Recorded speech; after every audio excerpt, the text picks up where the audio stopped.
rapidinho.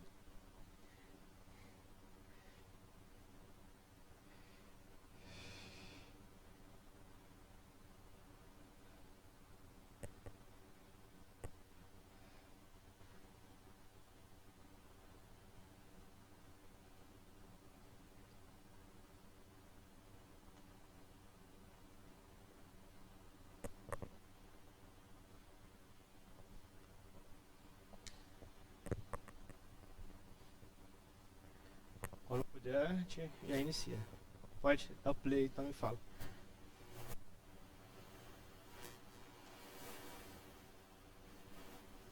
Bom dia, galera. Bom dia a todo mundo que está aqui, todo mundo que está em casa. Vamos iniciar aqui mais uma aula. Confirme, por favor, se o vídeo está funcionando e se o áudio está perfeitamente com vocês aí, para a gente dar início à nossa aula de hoje. Ok?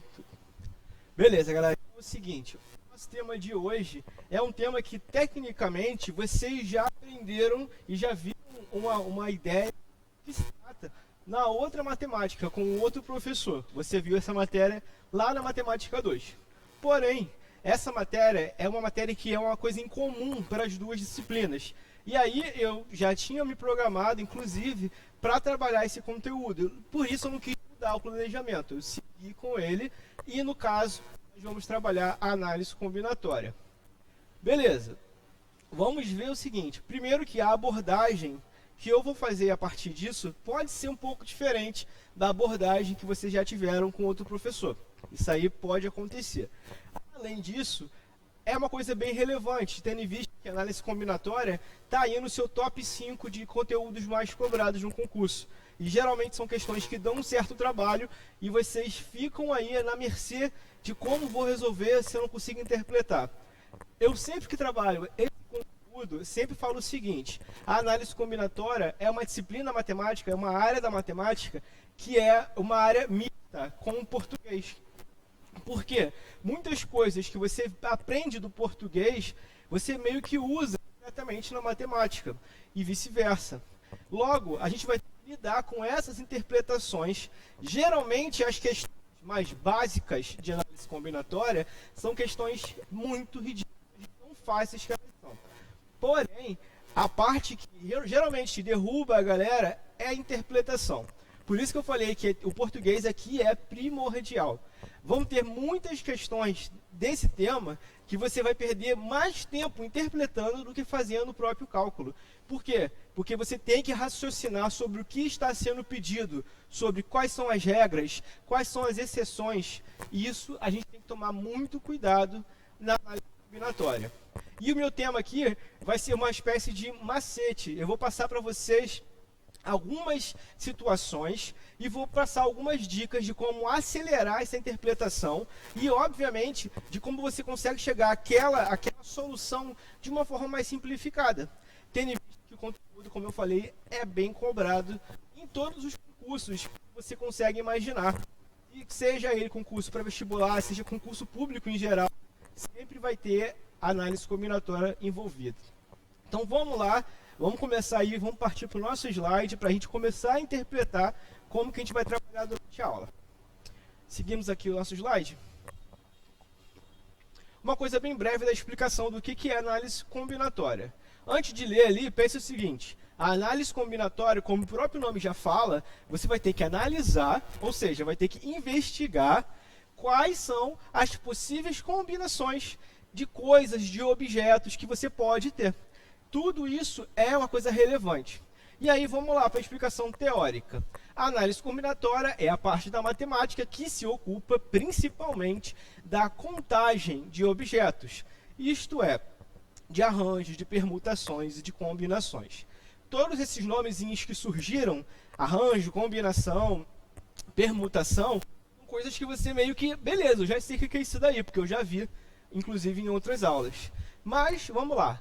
A análise combinatória é a base para outros assuntos matemáticos bem importantes, como, por exemplo, o cálculo de probabilidade, isto é, a teoria utilizada para estudar a incerteza oriunda de fenômenos aleatórios. Gente, quando eu estava planejando essa aula, por um minuto eu pensei em fazer o seguinte: eu vou pular esse tema, porque eles já viram, e vou trabalhar direto a probabilidade. Eu pensei assim. Mas depois eu pensei, poxa, se eu não trabalhar a análise combinatória da forma que eu quero que eles entendam, depois para entender a probabilidade vai ficar muito mais difícil. Porque a análise combinatória e a probabilidade caminham muito juntos. Então, isso me fez pensar e sim, vou trabalhar a análise combinatória, vai ser importante. Se eu pulasse esse tema, talvez depois eu teria que explicar tudo de novo. E aí eu preferi fazer dessa forma. Ok? Vamos ao próximo slide. Para iniciar, vamos lembrar do que é o tal do princípio fundamental da contagem, que a gente também chama de PFC. Bom, baseado no princípio multiplicativo, trata-se de uma técnica que vai ser empregada para definir a quantidade de maneiras que podemos combinar determinados elementos. De acordo com o PFC, se um evento for composto por duas ou mais etapas sucessivas e independentes, o número de combinações será determinado pelo produto entre as distintas possibilidades de ocorrência em cada etapa. Beleza, volta comigo aqui a imagem e vamos pensar o seguinte. Como eu falei, a gente sempre vai ter uma analogia com o português. E aqui não vai ser diferente. Primeiramente, vamos pensar o seguinte. No caso da análise combinatória, dois conectivos são extremamente importantes, porque eles vão surgir com muita frequência. Quais são esses conectivos que vocês vão lidar no caso da matemática? Alguém sabe aqui? Alguém sabe em casa também? Pode falar se souber. Quais são os conectivos? Vocês sabem? Ninguém pronunciou aqui. No chat também ninguém deve ter falado. Então vamos lá. Duas coisas são necessárias. Nós vamos ter situações que nós vamos encontrar o conectivo E, e em outras conexões nós vamos achar o conectivo OU. Como eu falei, você estuda isso daqui lá no português. Quando você está estudando lá a sua análise sintática, por exemplo, você lida muito com esses conectivos, quando você começa a investigar que tipo de ligação ele faz entre as orações. E aí eu lembro, no caso do E, eu posso tratar ele, no caso lá da análise sintática, eu posso tratar ele como uma conjunção aditiva. E no caso do OU, eu poderia tratar como uma conjunção alternativa.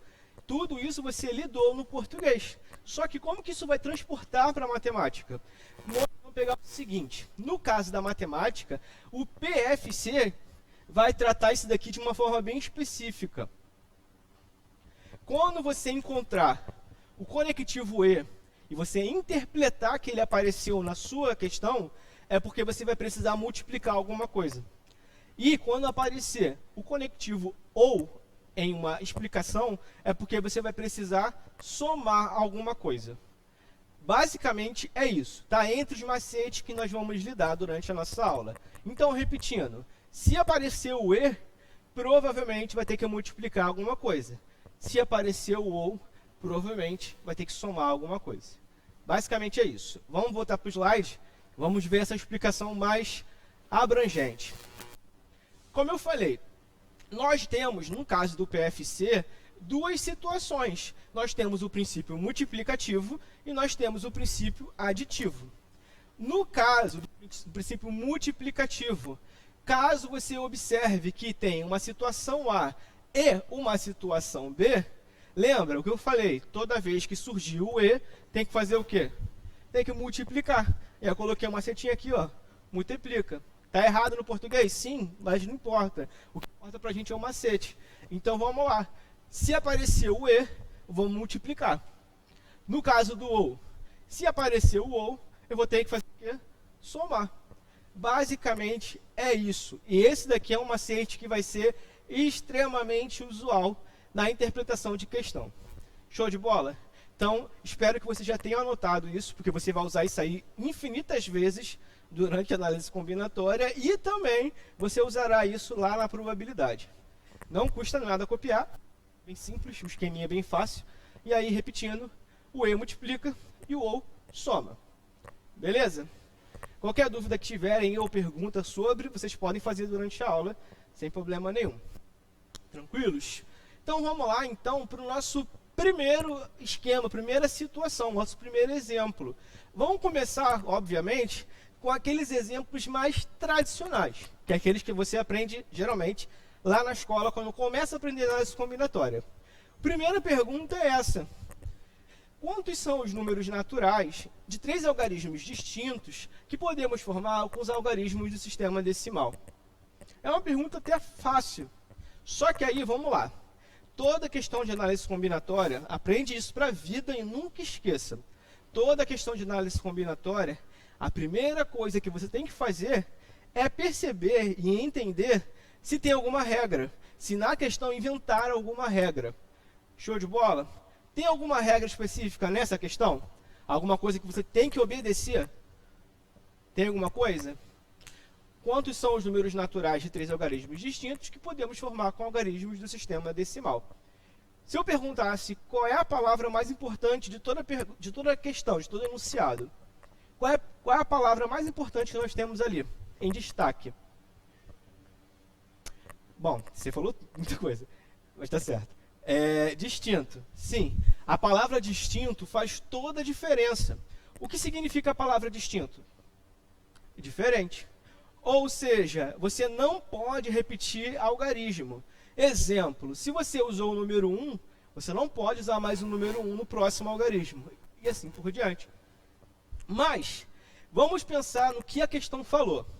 Tem alguma restrição? Por exemplo, a pergunta falou que você não pode usar algum tipo de número. Tem alguma restrição nesse caso? Nenhuma restrição. Então, está em aberto. Vamos lembrar. Quantos são os algarismos que existem na matemática, no nosso sistema de numeração? Quantos são os algarismos que existem? Não são 9. São 10. Por que são 10? Porque nós temos o zero. Então, quem são os algarismos? 0, 1, 2, 3, 4, 5, 6, 7, o 8 e o próprio 9. Se você contar, são 10 algarismos. Cuidado, porque a gente vai direto a falar 9, porque a gente pensa só do 1 a 9, a gente esquece do 0. Então, são 10 algarismos. Tranquilo? Ok. Agora, tratando desse exemplo, a questão falou que tem que ser distinto. Ou seja, não podemos repetir nenhum número. E aí, qual é o método tradicional que nós usamos para resolver esse tipo de questão? Nós, geralmente, quando aprendemos na escola, usamos aquela técnica de deixar os espaços para cada algarismo e você só chutar quais são os possíveis valores. Vamos lá, preste atenção. Bota comigo aqui a foto, não, a câmera, por favor. Bom, segundo a questão, eu vou usar 3 algarismos, só 3 algarismos. Então, ó, eu tenho 3 espaços vagos. Temos alguma restrição?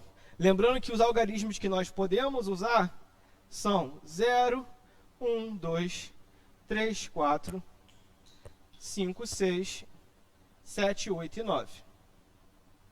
São esses caras que nós podemos usar para construir esse número com 3 algarismos. Alguma restrição aparece de imediato? Vamos fazer um por um. Para escolher o nosso primeiro algarismo, nós temos alguma restrição? Tem algum número que a gente não pode usar no primeiro algarismo? A gente não pode usar o 0. Por que não pode usar o 0 no primeiro algarismo? Porque 0 à esquerda, a gente sabe que não tem valor. Por exemplo, se eu escrevo 0,28, você não lê o 0. Então, ele não tem 3 algarismos significativos aqui. Ele só tem 2. Só o 2 e o 8. O 0 à esquerda não tem valor. Logo, eu não posso usar o 0 no primeiro número. É uma restrição. Beleza? E aí eu pergunto, quantos números eu tenho para escolher? Sabendo que eu não posso usar o 0. 9. Então, para escolher o nosso primeiro número, eu tenho 9 possibilidades. Tranquilo? E agora, eu vou escolher o próximo número. Vou escolher o segundo. Para escolher o segundo número, eu tenho quantas possibilidades aqui dentro? E aí? Lembrando que você não pode repetir. O que você usou no primeiro, você não pode usar no segundo. Ok? Ou seja, eu tenho 9 possibilidades para o primeiro algarismo. E para o segundo, eu tenho quantas possibilidades? 9? 8. 9. Por que são 9? Porque agora, aquela regra de não poder o 0 não existe. Então, o 0 pode ser usado. Lembra que eu tinha 10 algarismos. Eu usei quantos até agora? Eu só usei um para fazer o primeiro número. E agora sobram 9. para escolher o nosso segundo algarismo. E para escolhermos o terceiro algarismo, são quantos agora?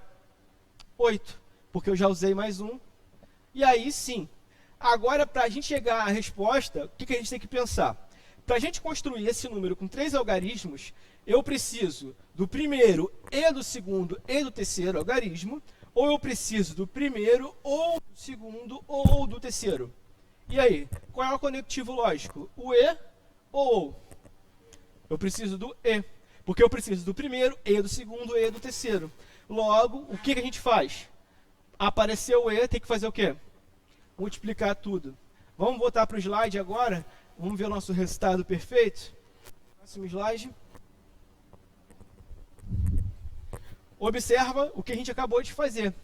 Para escolher o nosso primeiro algarismo, nós tínhamos 9 possibilidades. Lembrando que o zero não pode iniciar. Para escolher o segundo, sobraram 9. E para escolher o terceiro, sobraram 8. Lembrando que o e multiplica. Então, você multiplica 9 vezes 9 vezes 8, que vai dar 648 possibilidades de números diferentes. Logo, aqui a alternativa correta fica a letra B, 648. Show, gente? Lembrando que essa primeira pergunta é aquela arroz com feijão. Aquela que tu tem que ter segurança de entender para as outras que chegarem, que são mais complicadas, você fazer com mais facilidade. Show, gente? Vamos fazer esses exemplos, antes de pegar as questões mesmo, vamos fazer mais alguns exemplos desses para vocês pegarem a manha das palavras-chave da matéria. Primeira palavra que a gente já falou é a palavra distinto. Cuidado com a palavra distinto. Vamos ao segundo exemplo.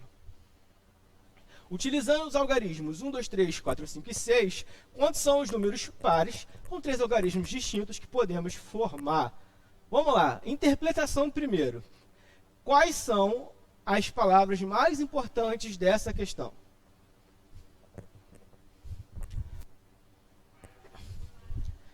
Pares e distintos. Ou seja, tem 2 regras aqui. Qual é a primeira regra? Tem que ser par. Beleza. Gente, quando o número é par? Quando eu posso afirmar, esse número aqui é número par? Como você tem certeza disso? Quando o nosso último número, o último algarismo, é par. Não importa o primeiro, o segundo, o terceiro, o quarto algarismo. O último tem que ser número par. Então, quando a gente vê o número par, a gente só olha para o último algarismo, correto? Então, gente, olha para esse macete também. Toda vez que tiver uma regra, começa a fazer a questão pela regra. E depois você vai fazer a parte fácil. Começa pela parte difícil logo. Bom, a regra aqui é ser número par. Bom, quantas opções eu tenho para o último algarismo, então? Bom, os números que eu posso usar são 1, 2, 3, 4, 5 e 6, segundo a questão. Mas, para o último algarismo, eu tenho quantas possibilidades de escolha? Só tenho 3 possibilidades. Quais são? O 2, o 4 e o 6 são os únicos pares. São 3 possibilidades para o último algarismo. Foi? Já fizemos a primeira regra. Agora que fizemos essa regra, vamos para a segunda regra. E qual é a segunda regra? Tem que ser distinto. Show de bola. Quantos números eu tenho para escolher lá no início, no meu espaço amostral? Eu tenho 6 possibilidades, correto? Quantos já usei? Quantos eu já usei? Eu não usei os 3. Eu vou usar apenas uma daquelas 3, correto? Então, para escolher o nosso primeiro algarismo, eu tenho quantas possibilidades? 5. Eu só vou eliminar o último algarismo. Entendido? E para escolher o segundo algarismo, que é o do meio? 4. Vamos avançar para o slide direto, que vai ficar mais fácil falando, é mais difícil? Vamos lá. Entende comigo aqui. Comecei pela regra. Qual é a regra? Tem que ser par. Olha para o nosso último algarismo. Eu só tenho 3 possibilidades. O 2, o 4 e o 6. Então, tenho 3 possibilidades.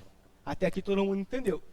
E depois, para escolher o primeiro algarismo, eu tenho quantas possibilidades?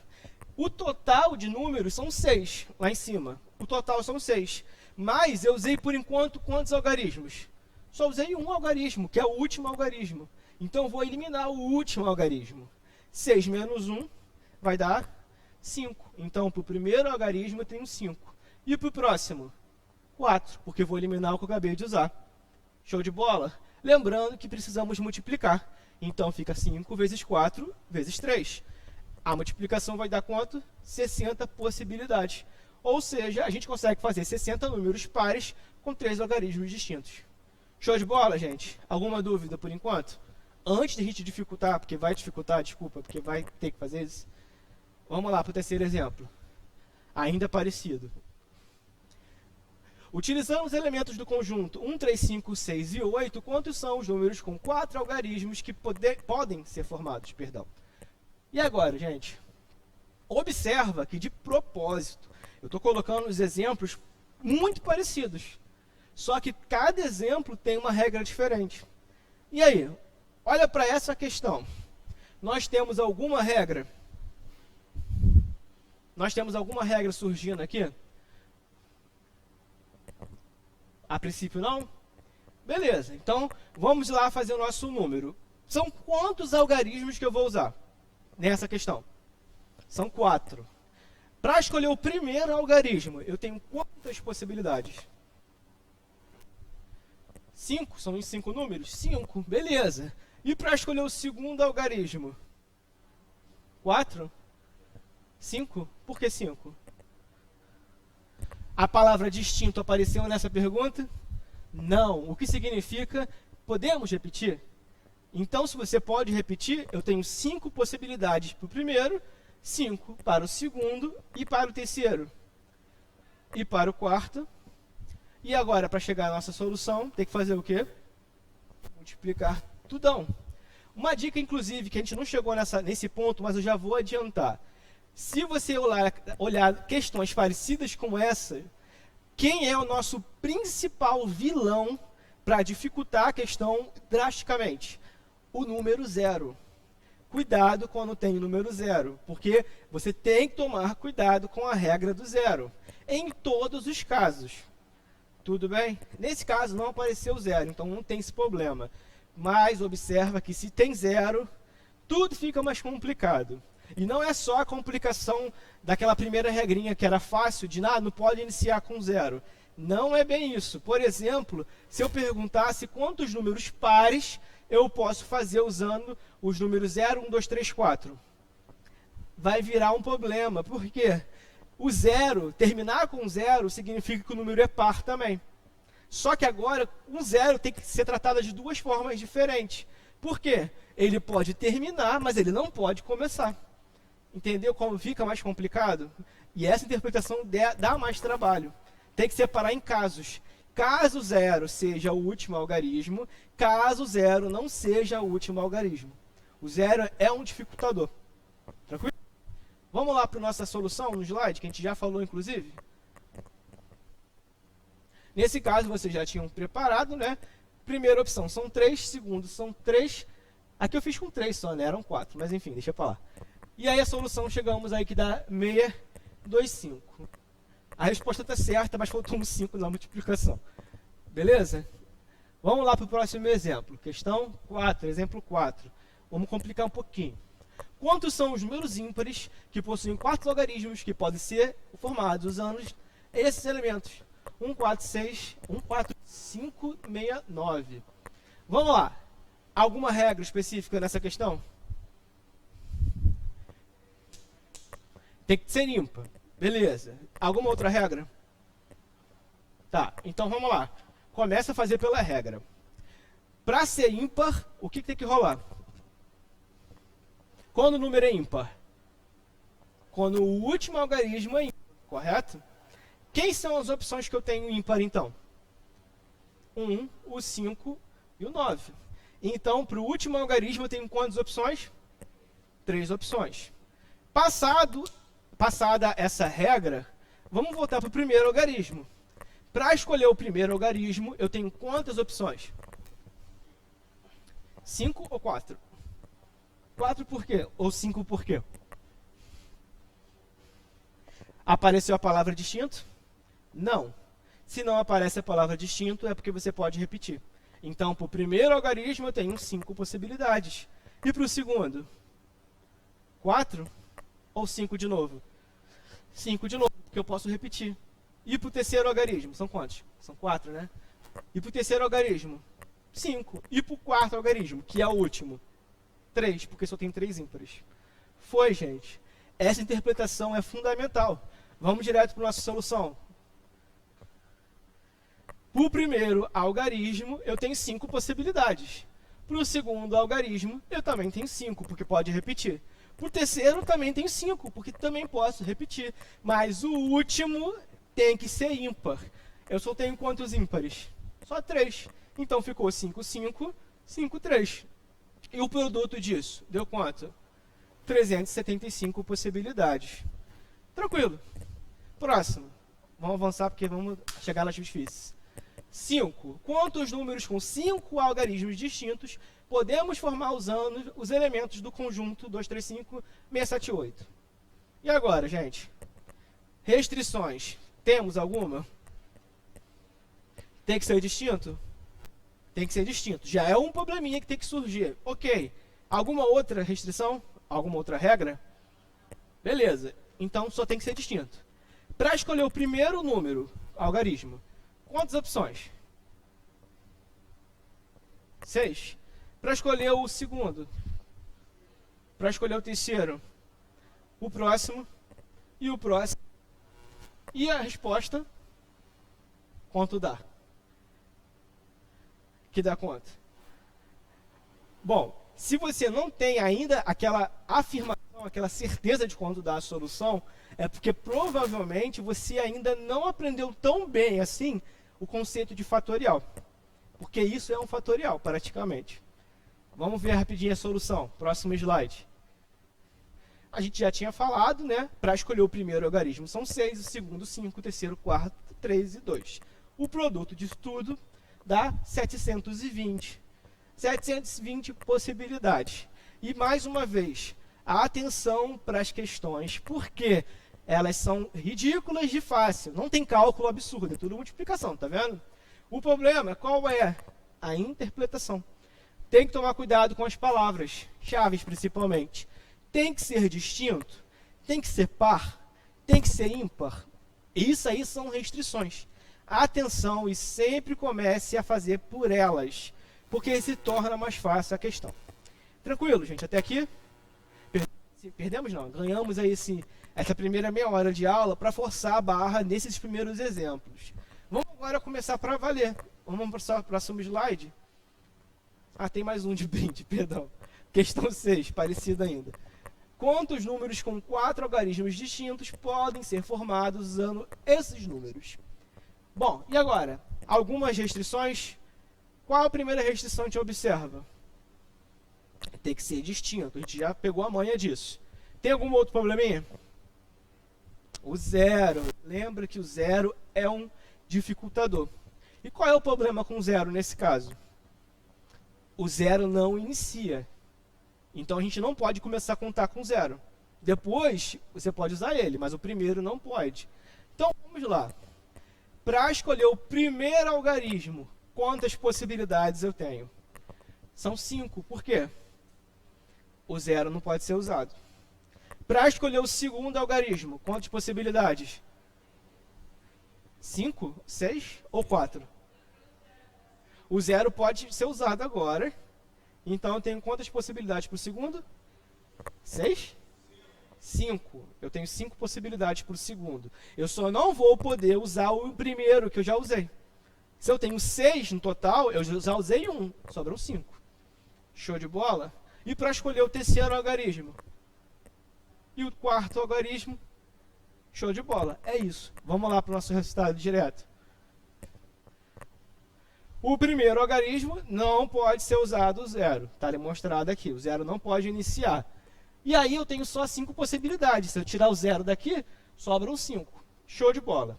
Para escolher o segundo, sobram 5, porque eu vou usar todos, menos o que eu usei no primeiro. 4, 3. E assim por diante. O produto disso, chegamos ao resultado ali, que vai dar 300 possibilidades. Ou seja, todos esses 6 exemplos que nós fizemos rapidinho aqui, eles são muito parecidos, mas cada um fez de um jeito, porque cada um tinha uma regra. E isso daí é aquele problema na hora do Enem, por exemplo. A gente não tem como prever qual vai ser a regra que vai ser pedida na questão. Eles inventam umas regras doidas, absurdas, para você fazer na hora do Enem. E isso tem que ser interpretado. Vamos para o próximo. Muita frequência. Como eu falei lá no início da aula, ela não devia estar aqui ainda, esse aqui estaria no top 5 de dificuldade das provas. Tem muita questão de verdade para você fazer sobre análise combinatória. Muito. Oi? Seria estranho se não caísse, porque esse tema aqui, eles dão tanta ênfase no ensino médio, que você fica, pô, não é possível que isso não vai cair no vestibular. Cai, então não se preocupa, ele vai cair. Ou se preocupa, porque vai cair, porque é difícil. Vamos lá. Próximo. Sim, agora vamos começar as questões. Bom, aqui é o seguinte, algumas são extremamente rápidas, porque se você entendeu a interpretação, você faz rápido. Mas o que eu quis dizer aqui é o seguinte, vamos começar a interpretar o que está sendo pedido, para você não errar a questão boba, porque as questões são, a análise combinatória, ela tem esse abismo. Ou a questão é muito tosca e fácil, ou ela é muito difícil, ela não tem meio termo. Ela é muito fácil ou muito difícil. Vamos começar com essa. A Júlia, ela irá viajar e deseja levar algumas roupas em sua bagagem. Ela levará 6 camisas, 3 calças e 4 pares de meia e 2 pares de tênis. Sabendo que ela sempre usará um tipo de cada peça, de quantas maneiras diferentes ela poderá se vestir durante sua viagem. Uma questão banal, de fácil, mas a interpretação é a chave. Qual seria a nossa resposta, gente?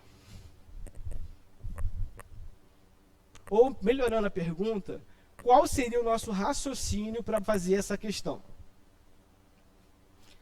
Bom, eu falei sobre o PFC. Quais são os conectivos que nós temos que observar? E ou. Show de bola?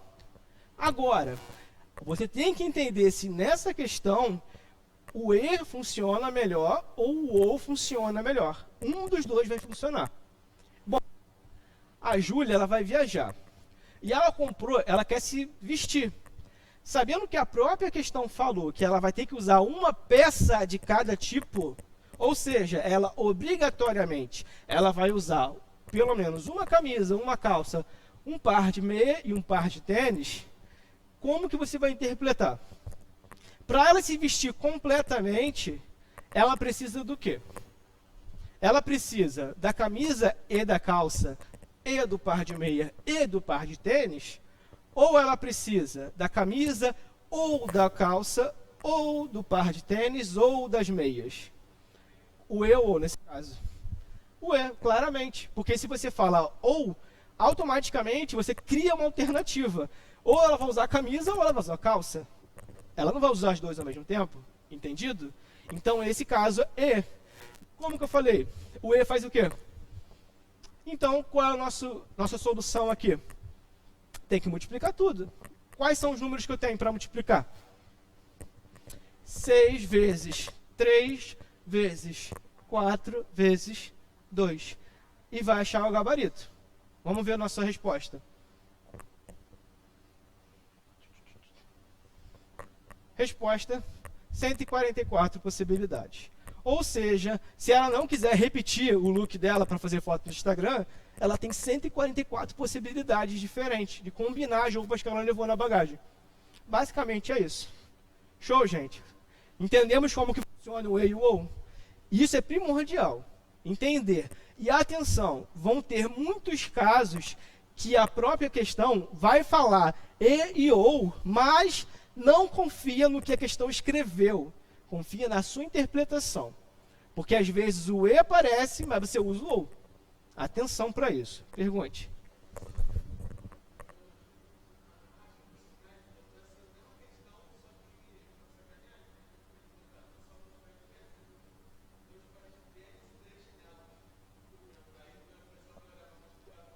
Vai errar. É, porque era calçado. É verdade, porque o tênis e chinelo, ou você usava um ou você usava o outro, porque não tem como usar os dois ao mesmo tempo. É, tem que tomar cuidado com isso. Vamos lá para o próximo exemplo, próxima questão. Vamos ver se vocês pegaram a manha.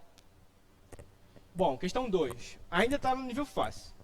Gabriel é um homem estiloso e sempre preocupado com suas roupas e acessórios. Ele fará uma viagem a trabalho, porém, irá aproveitar alguns momentos de lazer pela praia quando for possível. Ele tem à sua disposição 6 chapéus para reuniões formais e 3 bonés para usar nas atividades de lazer. De quantas formas diferentes ele pode utilizar os seus acessórios? É uma questão bem rápida e fácil. Qual é o conectivo que nós usamos nesse exemplo? Por que ou por que e? Bom, quais são os objetos que ele vai ter? Acessórios.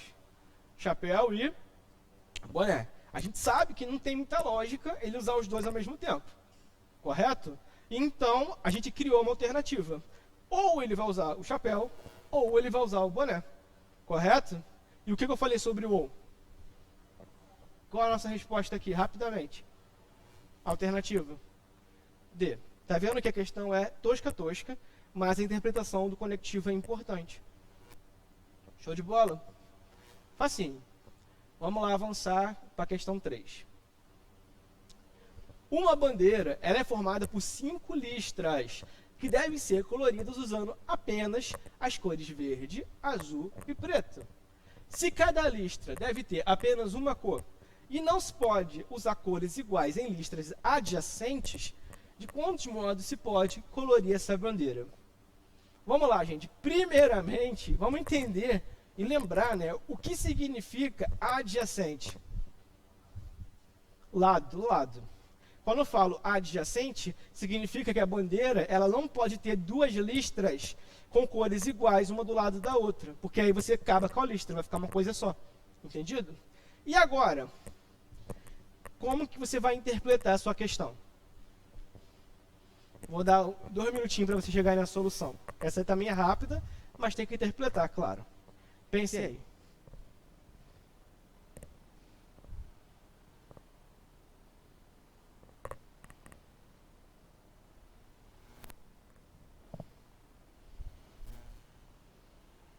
O que vocês fizeram aí para chegar a essa solução?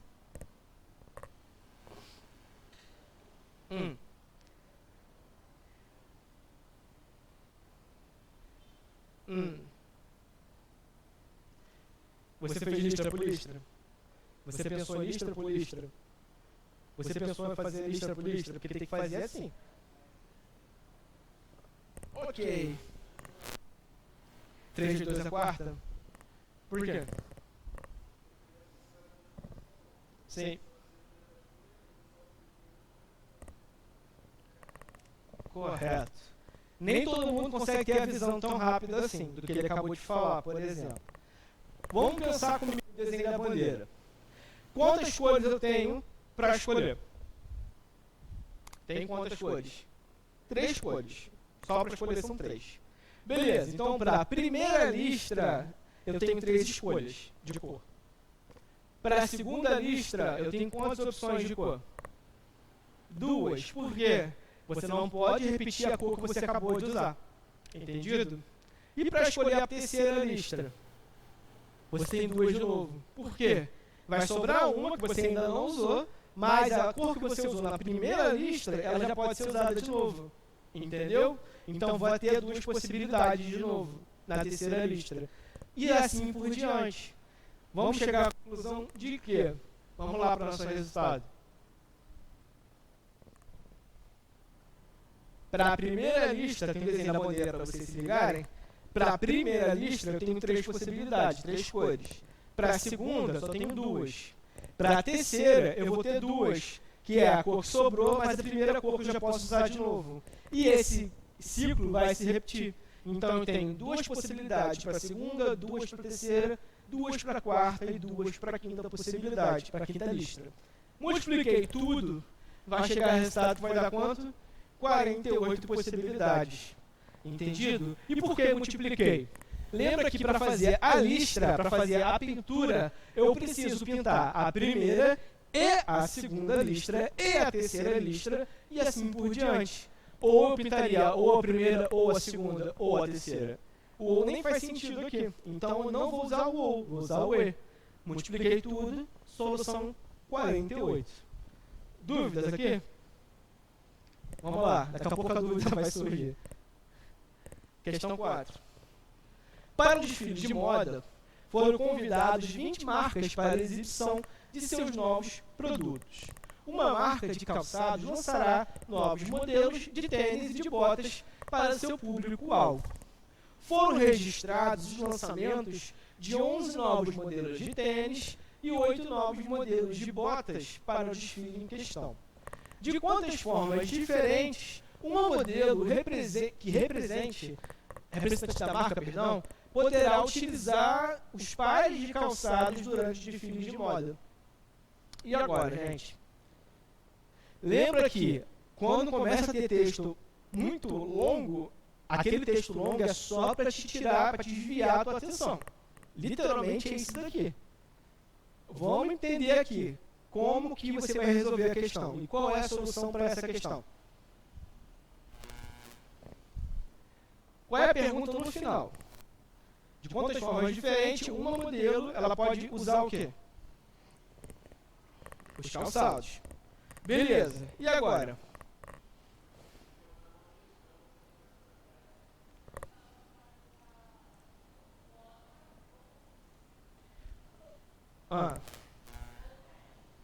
Em questão nós temos tênis e botas. Ela não tem como usar tênis e botas. Até tem, se ela for retardada, colocar um pé de cada. Mas não vai fazer isso. A gente vai tratar de desfile. Então ela ou usará o tênis ou usará a bota. Show de bola? Qual é a nossa resposta?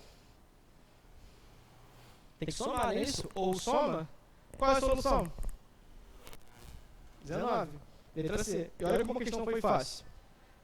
Observe, inclusive, que a questão é ridícula de fácil, mas ela tem informação a mais. Por exemplo, ela falou que tinha 20 marcas lá no começo. Tu usou esse 20 para alguma coisa? Não, é só para desviar o teu assunto, porque a gente tem essa mania. Matemática, todo número que aparece na questão tu quer usar no teu cálculo. Não, nem sempre você usa tudo que está na questão. Um exemplo claro é esse daqui. Foi, gente? Facinho. Vamos lá então para a próxima questão. Uma rede de fast food oferece ao cliente a oportunidade de montar o seu sanduíche favorito de forma personalizada. Ele deixa à disposição do cliente as opções de 5 tipos de pães, 4 tipos de queijo, 5 tipos de carne e 8 de molhos. Sabendo que todo cliente deve selecionar uma opção de cada tipo de ingrediente, quantas são as opções distintas de sanduíches que a rede de fast food oferece ao cliente? É outra bobona, é o sobre, obviamente. Você pode escolher os ingredientes para montar. Mas, qual é o raciocínio? Qual é a conectividade que a gente usa aqui? E ou? Ou? Por que e? Ou porque ou?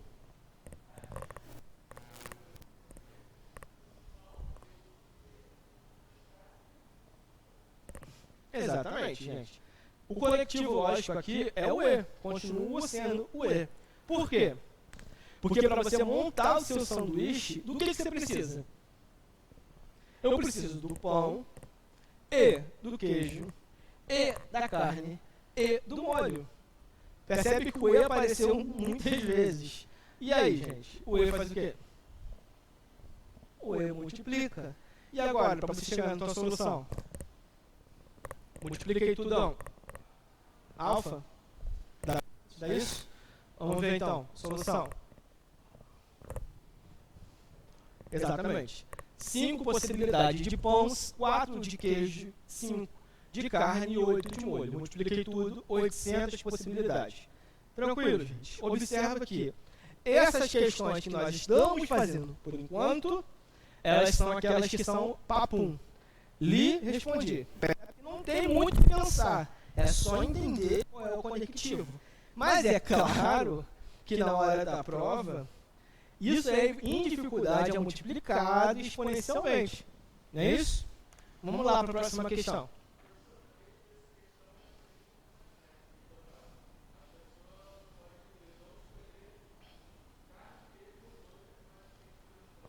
Aí você tem que separar as possibilidades. Caso escolhesse carne, caso não escolhesse carne. Por isso que tem a regra ali para você tomar cuidado. Vamos começar com as questões mais, vamos falar assim, mais pensativas. Não sejam difíceis, mais pensativas. A pergunta aqui é: durante um ensaio fotográfico com 3 casais, foi sugerido que fosse produzida uma fotografia em uma escadaria famosa de um teatro da região. De quantas maneiras distintas, os 3 casais podem se sentar em 3 degraus dessa escada para a produção da fotografia, se em cada degrau deve ficar apenas um casal. Observa que agora a gente tem que tomar cuidado com a regra, porque tem uma regra. E qual é essa regra? Cada degrau tem que ficar um casal. Não é isso a regra? E agora? Quantas possibilidades eu tenho? Lembrando, se você escolher uma pessoa para ficar no primeiro degrau, a pessoa que fica do lado dela tem que ser o casal. Eu não vou colocar alguém desconhecido junto para tirar foto. Entendeu? Então tem regra agora. Vamos lá. Pensem aí, 2 minutinhos para chegar à solução.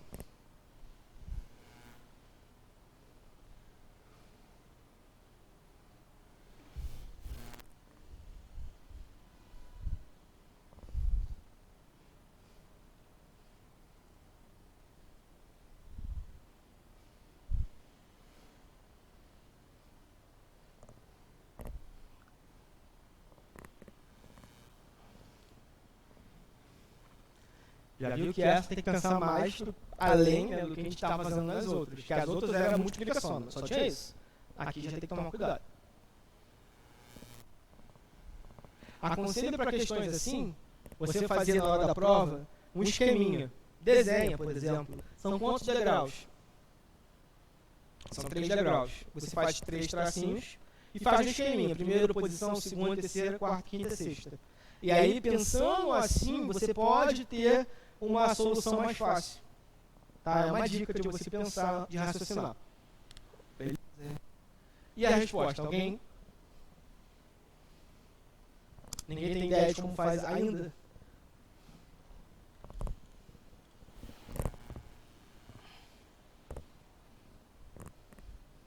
Uma pergunta que parece muito fácil, inclusive.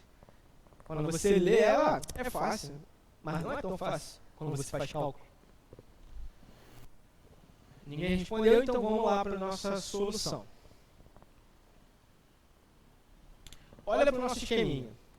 Aqui eu desenhei, tem aqui os 3 degraus. Primeiro degrau, segundo degrau e terceiro degrau. Eu tenho 6 possibilidades, né? De lugares, correto? Vamos pegar na ordem. Para escolher o primeiro cara que vai sentar no degrau, eu tenho quantas pessoas para escolher? Então, para escolher a primeira pessoa, eu tenho 6 possibilidades. Não é isso? Para escolher a pessoa que fica do lado dela, eu tenho quantas possibilidades? Eu só tenho uma possibilidade. Por quê? Tem que ficar o casal. Então, eu só tenho uma possibilidade. Entendeu aqui, gente? Vamos voltar para quem não entendeu. Para escolher a primeira pessoa para sentar no degrau, eu tenho 6 possibilidades. Para escolher a pessoa que fica do lado dele, eu tenho quantas possibilidades? Só tenho uma. Porque tem que ser o par do casal. Entendeu? Entendeu agora? Para escolher a terceira pessoa, que já está no outro degrau, eu tenho quantas possibilidades de escolha? Eu tenho 4 pessoas. E para escolher quem está do lado dele? Só tenho uma de novo, que é o par do casal. Entendeu? Para escolher a terceira pessoa, no caso a quinta pessoa, eu tenho quantas possibilidades agora?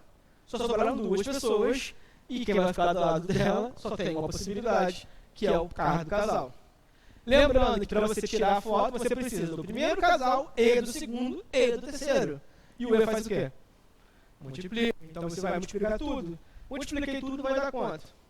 48 possibilidades. Então ele tem 48 posições diferentes para tirar 48 fotos diferentes. Show de bola, gente. Percebe que agora tem que ter um raciocínio maior, porque tem restrição. Criei a restrição, cuidado, vai fazer a restrição primeiro. Mas todo mundo conseguiu entender? Beleza. Vamos então para a sétima, que começou a ter dificuldade. Essa já tem bem mais dificuldade. Vamos lá.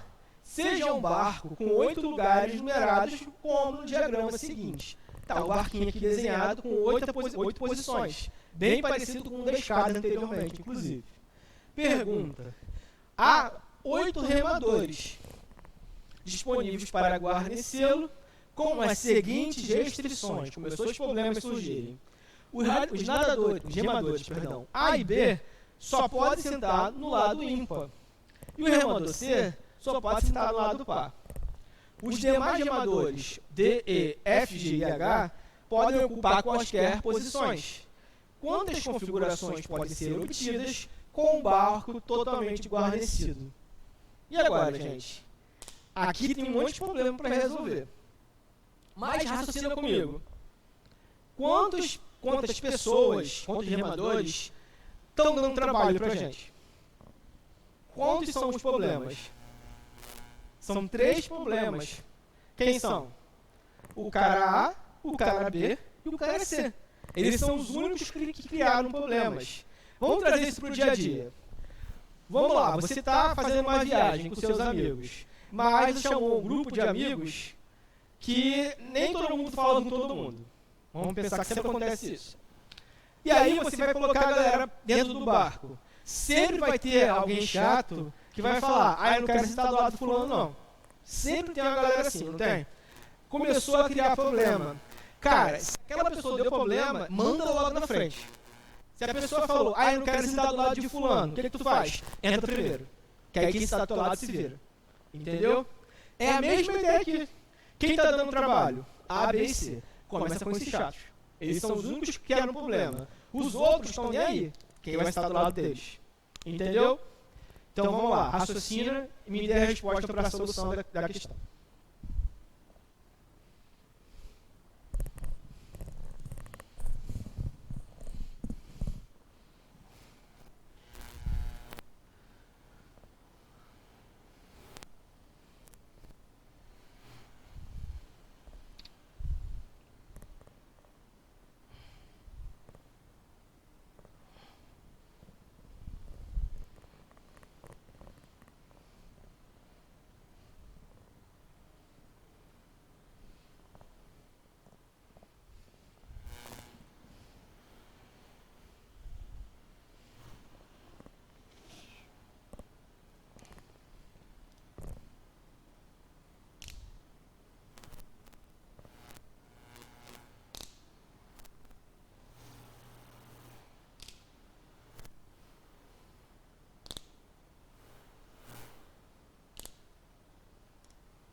Vezes a questão um pouco mais de trabalho, porque tem muita coisa para multiplicar. O único trabalho mesmo aqui é a multiplicação. A interpretação é um início. Não é isso? Ela é fácil, mas tu conseguiu chegar à solução? Deu quanto? Teu? Qual? Delta? Ok. Vamos raciocinar comigo. Não dá a resposta ainda não, peraí. Vamos começar com a primeira pessoa. A pessoa A. Qual é a regra da pessoa A? Ela quer lado ímpar, não é isso? Quantos ímpares eu tenho para escolher? 4. Vamos botar agora a pessoa B, que é a outra pessoa chata. Qual é a regra da pessoa B? Lado ímpar, não é isso? Quantos lugares ela tem para escolher? 3, porque já tem uma pessoa dentro do barco que está no lado ímpar. Então você não pode contar ela de novo. Vamos para a pessoa C. A pessoa C tem quantas opções para escolher? 4, porque a pessoa C só quer sentar do lado do par. Eu tenho 4 posições pares. E agora, a partir do D, tem alguma regra? Então, a partir do D, tanto faz. E agora, a pessoa D tem quantas posições para escolher? 5. E a próxima? 4, o próximo tem 3, o próximo vai ter 2 opções e o último não vai escolher nenhum lugar, porque vai sobrar só um e ele vai entrar. Não é isso? E lembrando, tem que fazer o que depois? Tem que multiplicar. Porque para você abastecer e guarnecer o barco, eu preciso da primeira, e da pessoa, e da segunda, e da terceira, e da quarta, e assim por diante. E multiplica. Solução. Vamos lá para a resposta.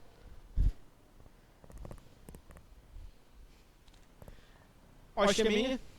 Primeira pessoa, 4 lugares. A segunda só tem 3. A terceira só tem 4. A partir da quinta, da quarta pessoa, 5, 4, 3, 2, 1. Que é um fatorial, 5 fatorial. Ok? Multipliquei tudo, deu quanto? 5.760. Então ele pode ter 5.760 posições diferentes para aquela galera do barco. Foi, gente. Entenderam que tem que ter um raciocínio melhor quando a questão vem assim, por exemplo. Safo? Vamos começar a pegar vestibular, porque agora vai ficar mais. Já pegar um pouco da manha, da dificuldade. Vamos para a pergunta. Pergunta lá da Fundação Getúlio Vargas. Uma pessoa vai retirar o dinheiro num caixa eletrônico de um banco, mas na hora de digitar a senha, ela esqueceu do número. Ela lembra que o número tem 5 algarismos e começa com 6. Não tem algarismos repetidos e tem o algarismo 7 em alguma posição. O número máximo de tentativas para acertar a senha é quanto? A pergunta é qual é o número de tentativas que ela pode ter para acertar. Lembrando que no dia a dia não funciona, porque se você erra 3 vezes a senha, bloqueia o cartão. A gente não vai ficar tentando infinitas vezes. Mas, vamos supor que nós possamos. Vá lá, para resolver. Essa dá mais trabalho.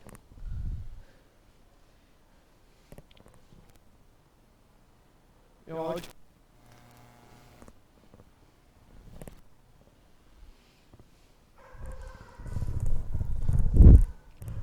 Tem hora que o cachorro tá aqui dentro, mano.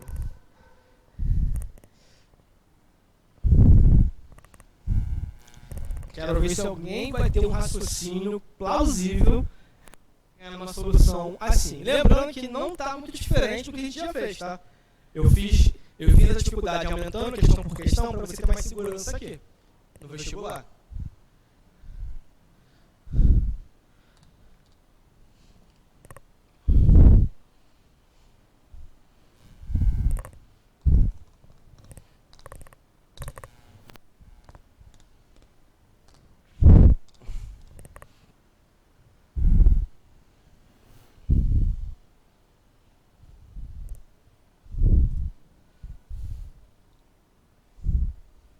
Perguntas básicas. Primeiro, quantos algarismos existem? Não, para escolher. Eu expressei errado. Para escolher, no geral, quantos existem? Quantos números, algarismos existem? Esquece a questão. 9? 10. Eu tenho 10 algarismos. Isso aí é tranquilo. Eu vou escolher quantos para a questão? São 5, porque só tem 5 números da senha. É isso? Mas tem um probleminha. O primeiro número, ela sabe. Não é isso? Qual é o primeiro número? Quantos faltam? São 5 números no total. Um ela já sabe. Tem quantos? Ela tem 4 números que ela não sabe. Ela tem a ideia que um dos 4 é qual número? 7. Mas ela não sabe se o 7 está no primeiro, no segundo, terceiro ou no quarto número. Entendeu o problema que a pessoa tem? E agora? Eu tenho 4 opções de números para descobrir.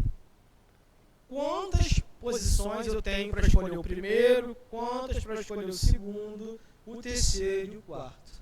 É isso que vocês têm que raciocinar. Ou fazer o contrário, que na minha opinião é o melhor. Veja quais são o total. Qual é o total de possibilidades que eu tenho? E depois você subtrai as possibilidades que não tem o 7. Por quê? Se você pensar todas as opções, menos as que não tem o 7, vão sobrar o quê? Vão sobrar todas as opções que tem o 7. Não é isso? Porque tem que ter o 7 na senha. A questão falou isso, não falou? Tem que ter o 7 na senha. Então, raciocina assim. O total de possibilidades, sem restrição, total, menos as possibilidades que o 7 não aparece. porque vai sobrar só as opções que tem 7, que é justamente a pergunta. Confuso, tá vendo? Mas tenta raciocinar. Oi. O que tu fez? O que tu fez? Assim que eu falei mesmo? Ah. Ok. Ok. 7. Ah, e depois?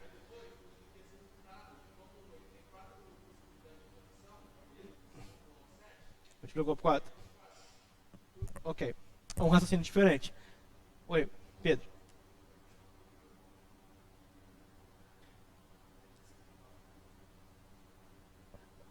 Pera aí, tem que lembrar. Volta o slide, por favor. Abre meu áudio. A pergunta que fizeram, por que o cara C tem 4 possibilidades? Lembra que a regra para o cara C é ele quer sentar do lado par. Quantos lados pares eu tenho? Eu tenho 4 lados pares, que é o 2, o 4, o 6 e o 8. Por isso que o C tem 4 opções. Beleza? Vê se respondeu a tua dúvida aí. Show? Vamos voltar para a questão posterior.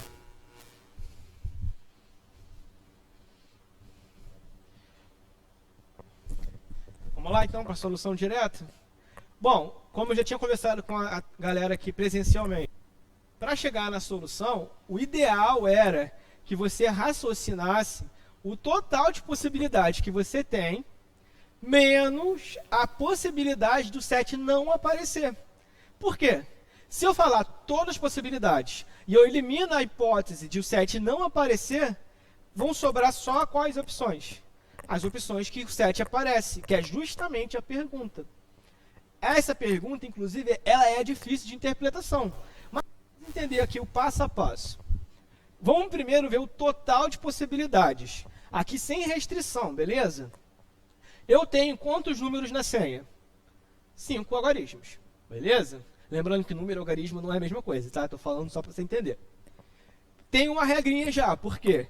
Ele sabe que começa com 6. É isso? Ele ou ela, que não falou eugênico aqui. Não tem gênero, então fica ele. Beleza. Eu tenho que começar com 6. Quantos números 6 eu tenho?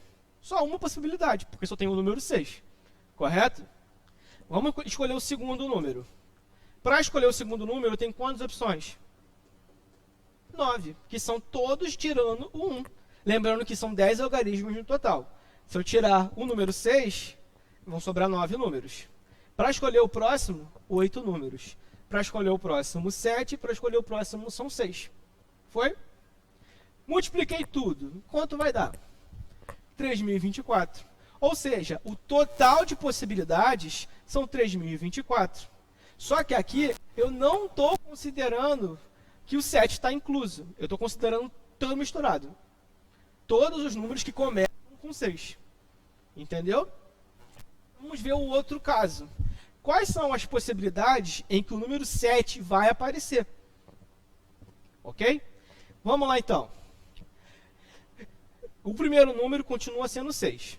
Então, uma possibilidade. Para escolher o próximo número, o que vai rolar? Eu tenho quantas possibilidades para escolher? Eu vou ter só 8. Por quê? Eu tirei o número 7. Entendeu?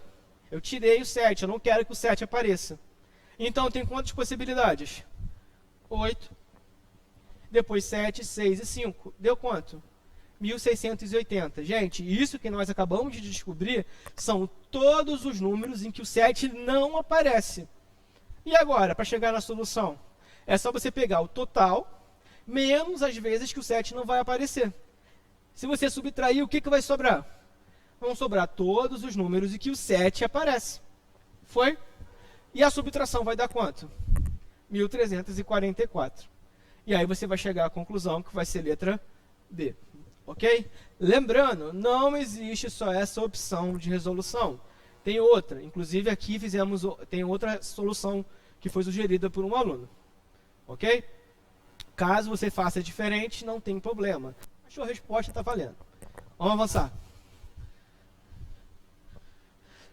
Vamos lá. Essa também é a maneira. Pergunta.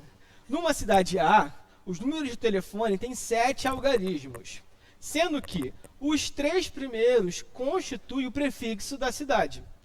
Os telefones que terminam em 10 são reservados para farmácias e os 2 últimos algarismos são iguais, são para médicos e hospitais. Ok? A quantidade dos demais números de telefones disponíveis na cidade é quanto?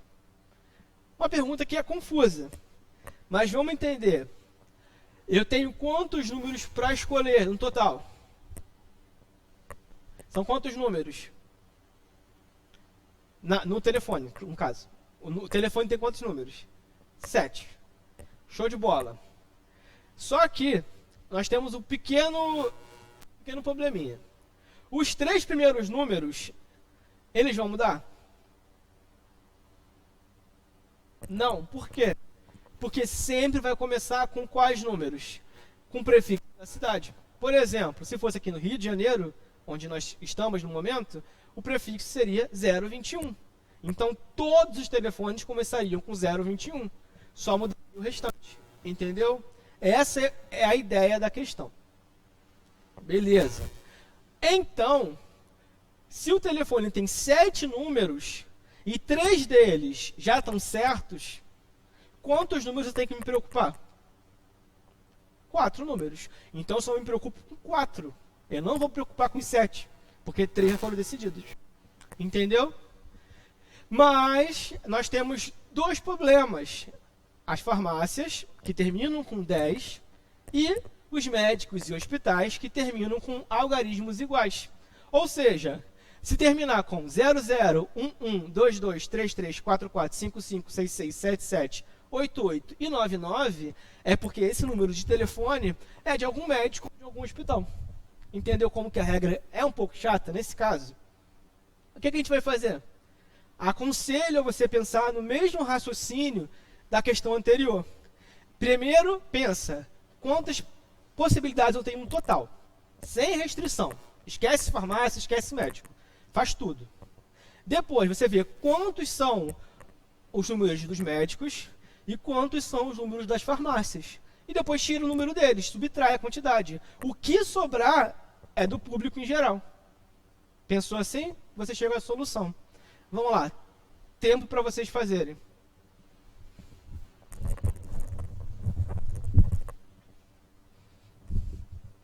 Vocês estão vendo que a dificuldade, quando vem o vestibular, a dificuldade vai vral, aumenta muito.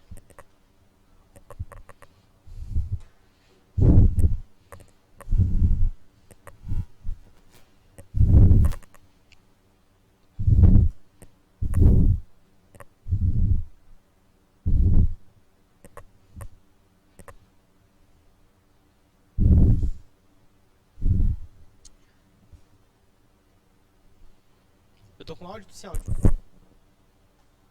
Tô sem ou com? Tô com áudio? Então, vamos lá, gente. Essa questão, como vocês estão vendo, é a questão, assim, ela tem dificuldade. Claramente, ela é um pouco mais difícil. Né? Até por conta de ser um vestibular de uma universidade federal, que tecnicamente já dá um certo trabalho fazer questões mesmo. Beleza.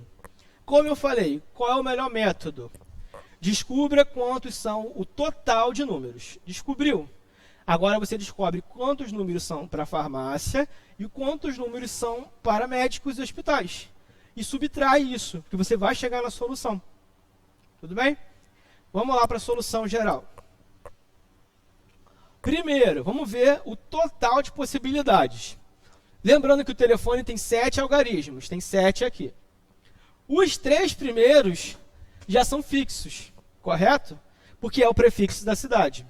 A partir do terceiro que vai mudar. Do terceiro não, do quarto, perdão. Para escolher o terceiro algarismo, eu tenho quantas possibilidades? São 10 números, né? Do 0 ao 9. Para escolher o próximo, são 10 possibilidades também. Também são 10 e também são 10. Por quê? Tudo 10. Porque o telefone pode ter número repetido. É óbvio, não é isso? Quantas possibilidades eu tenho no geral? É só multiplicar, né? 10 vezes 10 vezes 10 vezes 10. 10 mil. Ou seja, O total de números são 10.000. Agora vamos ver quantos números são de farmácia. Qual é a regra para ser de farmácia? Tem que terminar com qual número? Tem que terminar com 10, não é isso? Então, ó, tem que terminar com 1 e com 0. Quantos números 1 existem? Só 1. E quantos números 0 existem? Também 1. Beleza. Agora vamos voltar para os que não tem regra, que é, no caso, o quarto e o quinto número. Para escolher o quarto número, 10 possibilidades. E para escolher o quinto, 10 possibilidades. Multipliquei tudo. 10 vezes 10, vezes 1 vezes 1, vai dar quanto? 100. Ou seja, eu tenho 100 números destinados para farmácia. Tranquilo? E agora vamos ver quantos são de médicos e hospitais. Qual é a regra para ser do médico do hospital? Os dois últimos algarismos têm que ser o quê? Iguais. Então, olha o que eu fiz. No esqueminha, pode observar que os dois últimos algarismos, eles estão juntos, porque se um for, o outro tem que ser igual. Não é isso? Então, eu vou tratar eles como se eles fossem um só. Entendeu? E agora, para escolher o nosso último número, no caso, os dois últimos números, eu tenho quantas possibilidades? 10. É tudo 10. E para escolher o quarto, também são 10. E para escolher o quinto número, também são 10. Multipliquei 10 vezes 10 vezes 10, vai dar quanto? 1.000. Ou seja, 100 telefones de farmácia e 1.000 telefones de médico de hospital. E agora, quais são os números que são da população em geral? O que você tem que fazer? Pega o total e subtrai os números do médico e do hospital e da farmácia. Quanto que vai dar? 1.000 menos 100 menos 1.000. 1.000 não, perdão, 10.000 menos 100 menos 1.000. Quanto deu a subtração? 8.900. Ou seja, 8.900 números são para o público em geral. Entendeu o raciocínio, gente? Como que funciona? Essas questões, elas são trabalhosas, mas não são difíceis. É só entender o contexto da questão, porque a interpretação é o seu pior inimigo. Vamos para a próxima. Ai, adoro. Vamos lá. Questão 10. O FRJ, melhor faculdade. A mala do Dr. Z tem um cadeado cujo segredo é uma combinação com 5 algarismos, cada um dos quais podem variar do 0 até o 9.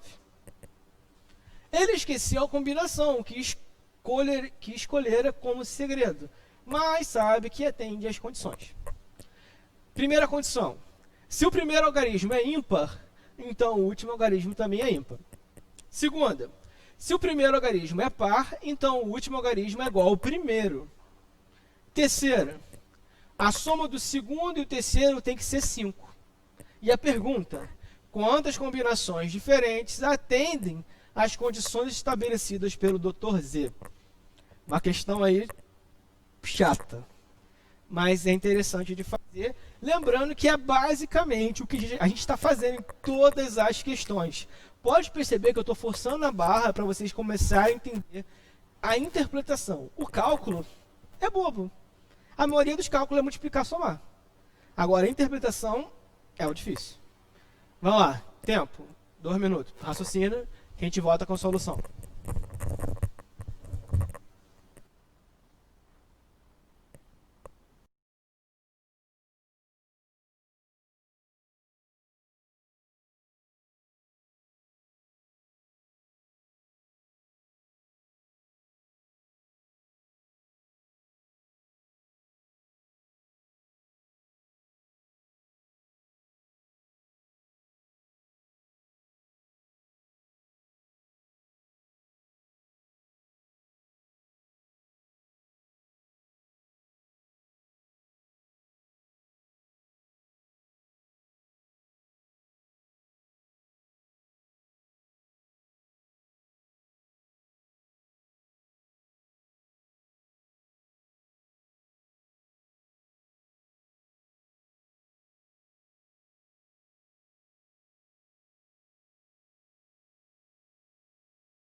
Vamos lá, gente, essa questão, raciocinando rapidinho. A gente tem o seguinte, a gente não sabe qual é a senha da mala do cara. A gente não sabe a senha. Só que a gente tem uma hipótese. Qual é a hipótese? Pode ser que o primeiro algarismo seja ímpar. Mas também pode ser que o primeiro algarismo seja par. Não tem essas duas possibilidades? Então, o que você tem que fazer? As duas. Seja o primeiro ímpar ou seja o segundo par.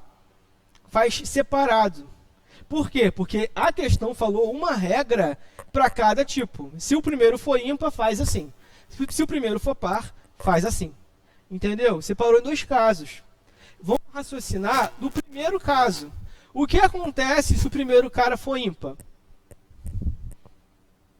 Qual é a regra?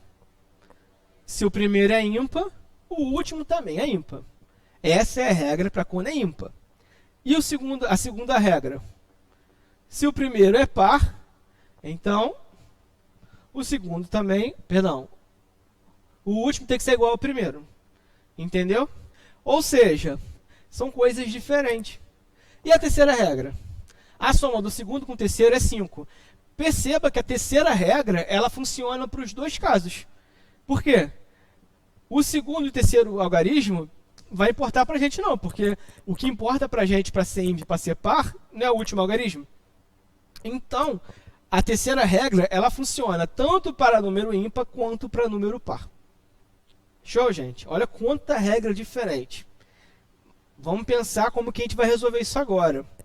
Vamos lá, avança o slide para te mostrar nosso resultado, que é um pouco chato. Vamos lá, vamos supor primeiro que o primeiro algarismo tem que ser ímpar. Primeiro tem que ser ímpar. Show? Gente, quantos números são ímpares? 5. 1, 3, 5, 7, 9. Então, tenho 5 possibilidades para o primeiro número. Show? E como que é a regra para ser ímpar? Se o primeiro é ímpar, o último tem que ser ímpar. Então, ó, o primeiro eu já fiz. Agora vai para o último. A regra do último tem que ser igual à regra do primeiro, não é isso? Então, se eu tenho 5 possibilidades para o primeiro, eu tenho que ter 5 possibilidades para o último. Foi? Primeira regrinha. E agora para escolher o restante? Para escolher o segundo e para escolher o terceiro. Olha para a regra. Qual é a regra para o segundo? A soma do segundo com o terceiro tem que ser quanto? Gente, quais são os números que a gente soma e dá 5? Coloquei aqui, todos que somam e dão 5. 0 com 5, 1 com 4, 2 com 3, 3 com 2, 4 com 1 e 5 com 0. Quantas possibilidades eu tenho? 6 possibilidades que somam e dão 5. Correto? Percebe que eu tenho 6 possibilidades para o segundo, mas o terceiro vou ter só uma possibilidade. Por quê? Porque o segundo e o terceiro algarismo estão juntos. Não é isso? Porque eu tenho que somar eles, então eles estão juntos. Ok? E agora?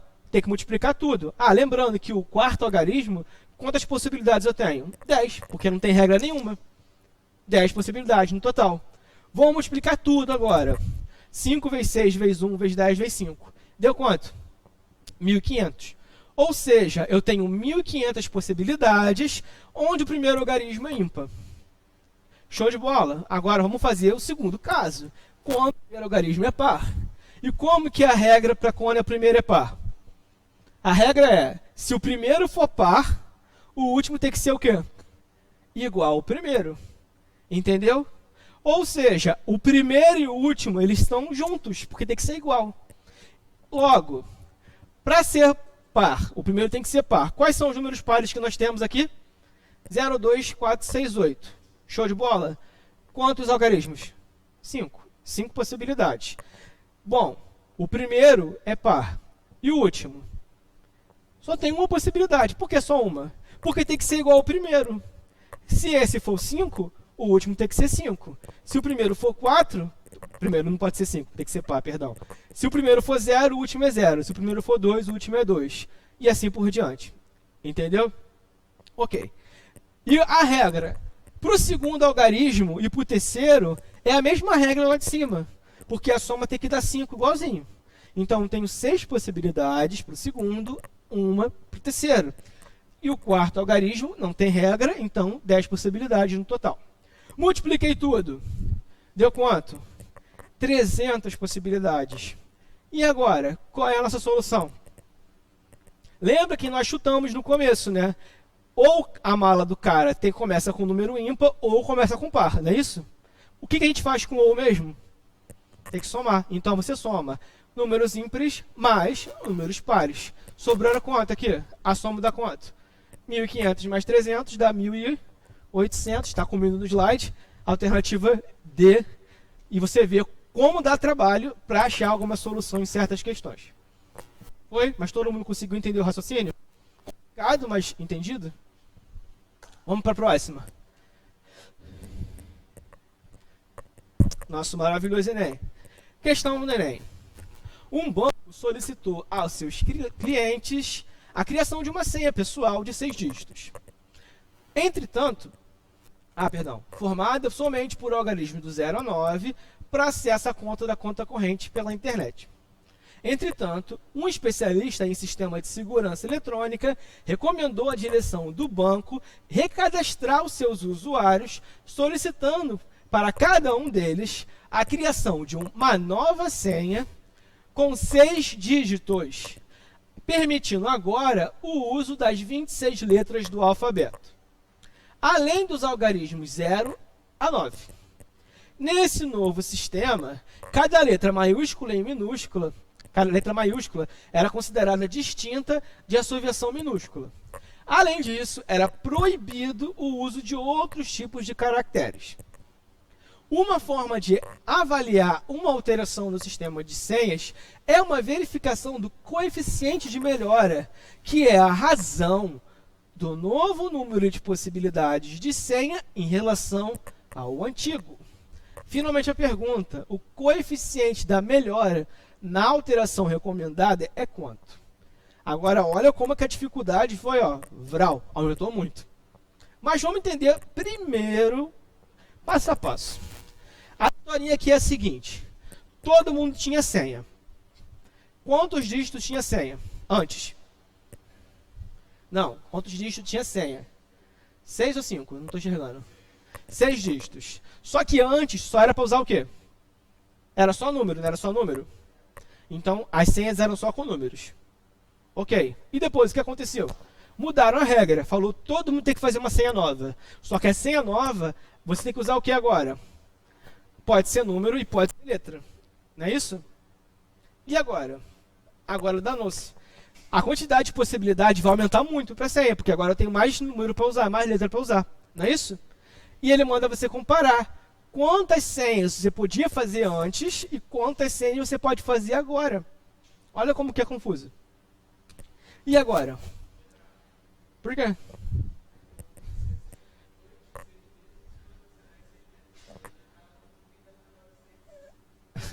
Raciocínio, ok. Vou considerar raciocínio doido. Mas, vamos lá, vamos raciocinar primeiro. Antes, quantas possibilidades eu tinha? Quantos números eu tinha para escolher? 9 não. A senha tem 6 dígitos. Quantos números eu tenho para cada dígito? É isso que eu perguntei. Não são 10 números, do 0 até 9? Então, para escolher o primeiro número, quantas possibilidades? 10. E para escolher o segundo? A senha pode repetir? Ela fala isso? Tá, então 10, 10. E para escolher o terceiro número? 10. E o próximo? 10, e o próximo 10, e o próximo 10. Show de bola? Então, são 6 dígitos, né? 10 elevado a 6. Tranquilo? Antes. E agora, o novo? Bom, quantos números existem? Que agora tem número e tem letra, no segundo caso, né? Quantos números são? Números. São 10, do 0 a 9. E quantas letras são? Por que 52? Porque tem letra maiúscula e tem letra minúscula. Então, eu tenho 26 minúsculas e 26 maiúsculas. Entendeu? Vão dar quantas? 52. Foi? Então, eu tenho 52 letras mais 10 números. Entendeu? Quantas possibilidades eu tenho no total? 60 aí? Ok. Vamos lá para a resposta. Vamos lá, raciocina comigo. Antes, a gente só tinha que usar número, do 0 até o 9. 10 possibilidades. Depois, eu tenho 52 letras, maiúsculas mais minúsculas, e 10 números. Então, 62. Na senha antiga, era só para usar letra. Letra não, número, perdão. Então, eram 10 vezes 10 vezes 10, que vai dar 10 elevado a 6. Tudo bem? A nova senha é para usar letra e número. E são quantos? 62. Então, 62, 62, 62, 62 elevado a 6. Tudo bem? E agora, o que você tem que fazer? Tem que dividir. Pega a senha nova dividido pela senha antiga. Quantas senhas novas eu tenho? 62 elevado a 6. E quantas senhas antigas eu tenho? 10 elevado a 6. Vê se já não tem gabarito com isso. Qual alternativa nós temos? Letra A? Letra A. Foi, gente. Ou seja, tem que entender a pergunta. Que ela não, geralmente ela não é difícil. Mas é complicadinha. Vamos lá para a última, antes de encerrar a aula, que a gente faz a última questão. Mais uma do Enemzinho. Vamos lá, Enem. O diretor de uma escola convidou os 280 alunos do terceiro ano a participar de uma brincadeira. Suponha que existem 5 objetos e 6 personagens numa casa de 8 cômodos. Um dos personagens esconde um dos objetos em um dos cômodos da casa. O objetivo da brincadeira é adivinhar qual objeto foi escondido por qual personagem e em qual cômodo da casa o objeto foi escondido. Ou seja, é algo parecido com aquela brincadeira de detetive que a gente tem. Para quem já brincou desse jogo de tabuleiro, sabe do que eu estou falando. Lá no jogo era quem matou, quem é o assassino, qual foi o objeto que usou para matar, em qual cômodo ele matou. É basicamente isso que está rolando aqui. Agora vamos trazer para a pergunta. Todos os alunos decidiram participar. A cada vez, um aluno é sorteado e ele dá a sua resposta. As respostas devem ser sempre distintas das anteriores. E um mesmo aluno não pode ser sorteado mais de uma vez. Se a resposta do aluno estiver correta, ele é declarado vencedor. E a brincadeira é encerrada. Finalmente a pergunta. O diretor sabe que algum aluno acertará a resposta. Por quê? Por que o diretor tem certeza absoluta que algum aluno tem que acertar a resposta? Essa é a pergunta. Raciocine aí. 2 minutinhos, a gente volta para encerrar a aula e matar a questão.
Trinta.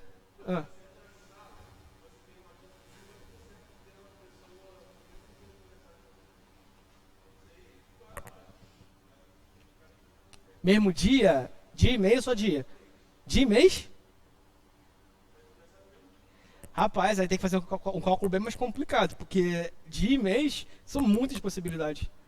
Porque assim, ainda tem um problema que tem mês que tem 31, tem mês que tem 30, tem mês que tem 28. E se for bissexto, Tem 29. E ainda tem mais um dia no final para contar. Que a bissexta tem mais um dia. Estranho. Vamos lá. Abre o áudio. Vamos, gente, para a questão aqui, que ela é bem fácil. Raciocinando o seguinte. Para você descobrir quem é a que vai ganhar a brincadeira, a pessoa tem que acertar o quê? Ela tem que acertar qual foi o personagem, não é isso? Em qual foi o objeto e qual foi o cômodo, não é isso? O que eu estou falando entre eles? Qual é o conectivo que eu estou usando? O e ou? Estou usando o e, não é isso? Porque a pessoa, para ganhar, ela tem que acertar o quê? O personagem e o objeto e o cômodo, correto? O e faz o quê? Então, multiplicando tudo, vai dar quanto? 5 vezes 6 vezes 9. Quanto dá essa multiplicação? Avança para o... Se você multiplicar, vão dar 270 possibilidades. Show? Lembrando que cada aluno ele não pode repetir a resposta. Ou seja, cada um tem que falar uma resposta diferente. Quantos alunos eu tenho? 280. Gente, se eu tenho 280 alunos e cada um vai responder diferente, com certeza alguém vai acertar. Por quê? Eu tenho mais alunos do que possibilidades. Quantos eu tenho mais? Eu tenho 10 alunos a mais que o número de possibilidades, não é isso? Porque eu tenho 280 alunos para 270 possibilidades. Portanto, a nossa resposta correta é há 10 alunos a mais do que possíveis respostas distintas. Porque tem mais aluno para responder do que resposta. Foi?